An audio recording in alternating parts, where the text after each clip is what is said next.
Welcome to Nightland Frights, the darker, twisted version of sister podcast, Dairyland Frights. Imagine walking through your house after midnight. The lights are off, the rooms are still, but something feels wrong. The air presses down heavily than usual. You swear you hear footsteps behind you.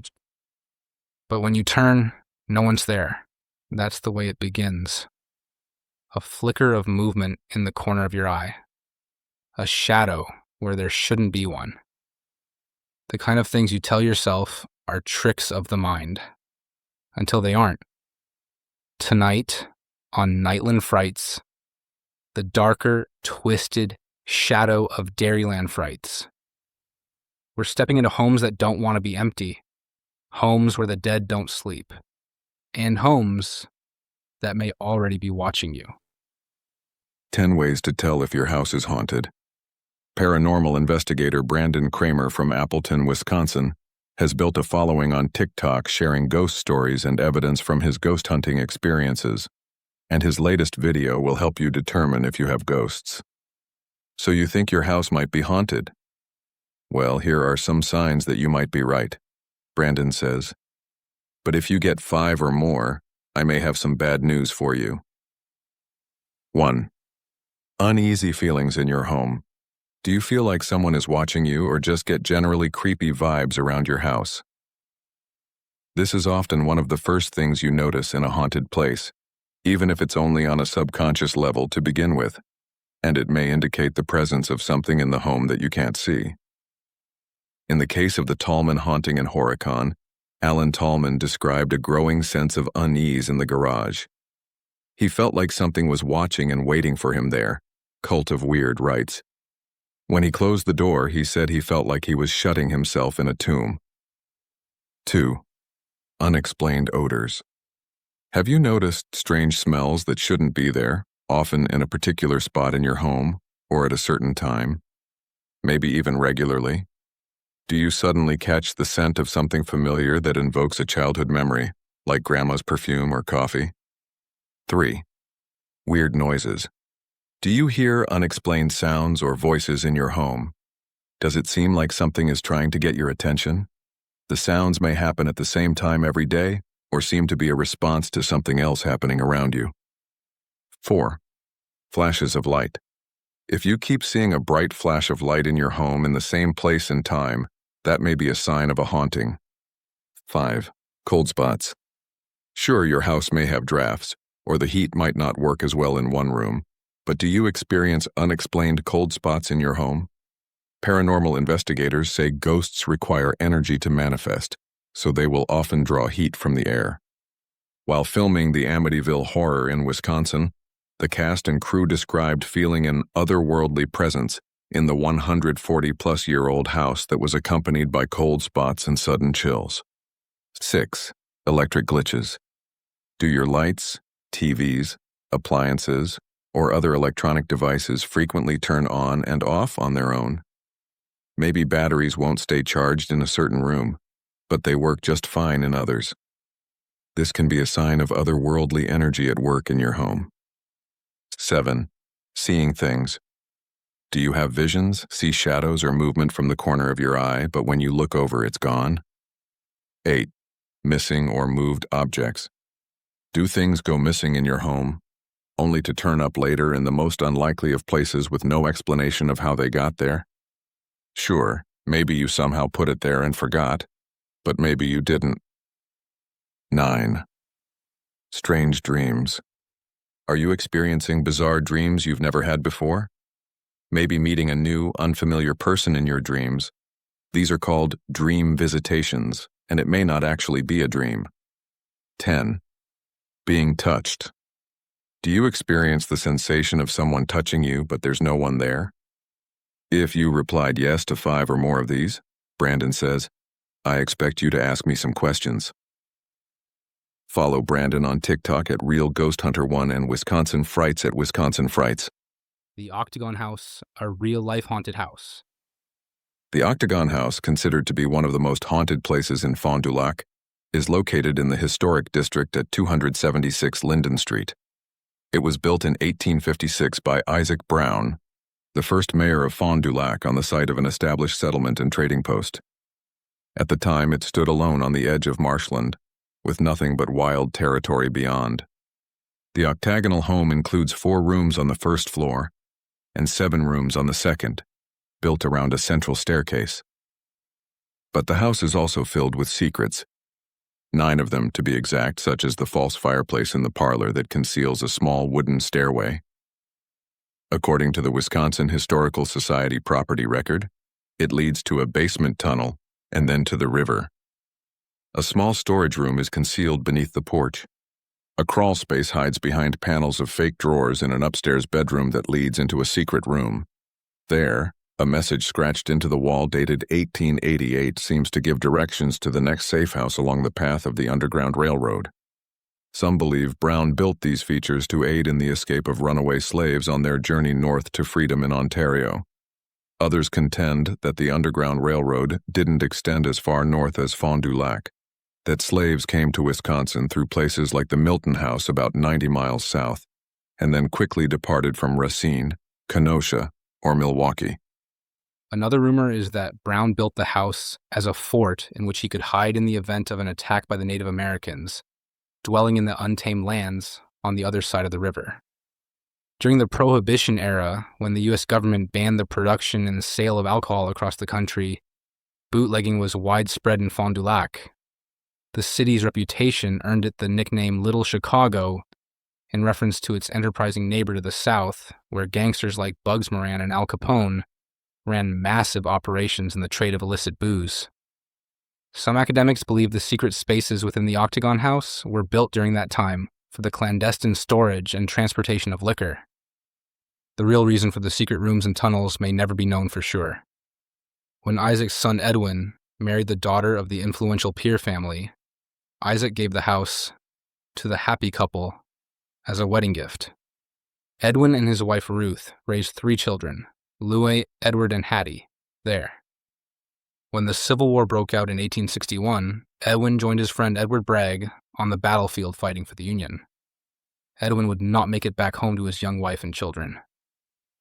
He died on September 17, 1862, with thousands more at the Battle of Antietam, the deadliest one-day battle in American military history. He is buried in Rienzi Cemetery. Edwin, Ruth, and their children are long deceased, but for those who have had experiences in the Octagon House, they never left. Residents and visitors alike have reported being touched by cold, unseen hands and invisible forces pushing them down the stairs. They've heard the sounds of the Brown children playing more than 150 years after they occupied the home. Ruth and other full apparitions have been known to appear from time to time. Eyes stare out from the dark in the cellar where the hidden tunnel enters the house. I regard Octagon House as being possessed by the spirit world. Longtime owner Marlene Hansen said in 1976. Marlene, a former circus trapeze artist, dancer, and costume maker, bought the house in 1975 and owned it for over 40 years. In 2010, she filmed an episode of American Pickers in the house. Marlene believes Ruth and the children are restless because they haven't come to terms with Edwin's death, why he left them and didn't return alive. It isn't a case of believing, it's a case of experiencing, Hansen told a news crew while speaking about her encounters in the house. None of us know what's on the other side. Scary clips from Dairyland Frights.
And the last time I saw something was definitely that darker presence, which that one I think scared me more than the story my daughter told me.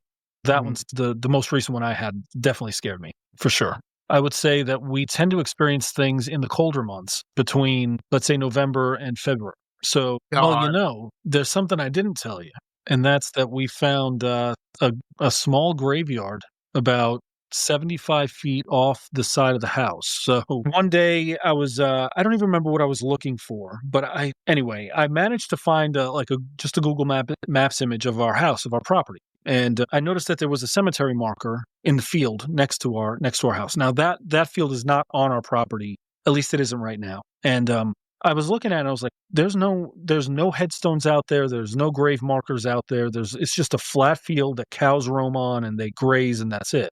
Well, that night we got home and I took my boys and a flashlight and said, "Hey, we're going to go find a cemetery, guys." And they were like, "What?" And so I showed them the map and the headstone marker. So I don't know if it's residual in that.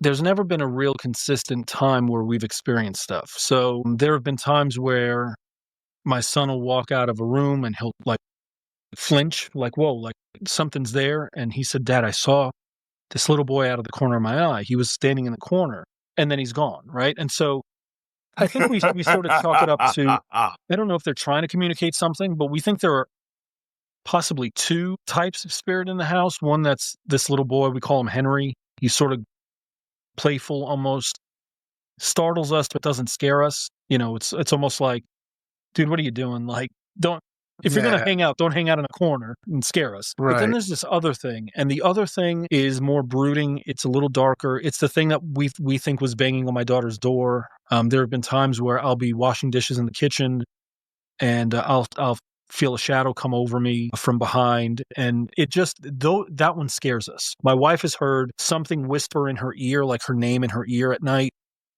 That one scares us. There's never been a time where we've experienced that, where we've thought it was playful, where we always respond in fear to that one. And so Henry happens more often. Maybe once, twice a month, one of us has a Henry sighting, and then the darker one doesn't happen that frequently, but it's definitely more memorable. It sticks with us a whole lot longer. I bet. Yeah. Have you brought in a medium, investigators, paranormal investigators, anything like that to see what's going on? We haven't, and we've thought about it, but we haven't as of yet. Yeah. Yeah. That's interesting because I know some people do, some people don't. And that's totally your prerogative of what you want to do. Because again, I think it's, the mediums I interview and stuff, like they always tell me, I'm not there to scare people. I'm not there to make their lives worse or anything. I'm just there to give them information. Like, sure. There's, they'll tell me like, oh, there's one spirit, it's a little boy, like you said, they're just mischievous. He's, he just likes to have fun. The other spirit maybe isn't. And, and I've always asked, like, how do you relate to the person in the house that you don't scare them, right? This very sensitive information. And they said that's the hardest part of their job. Because a lot of people will be like, well, what do you mean it's evil?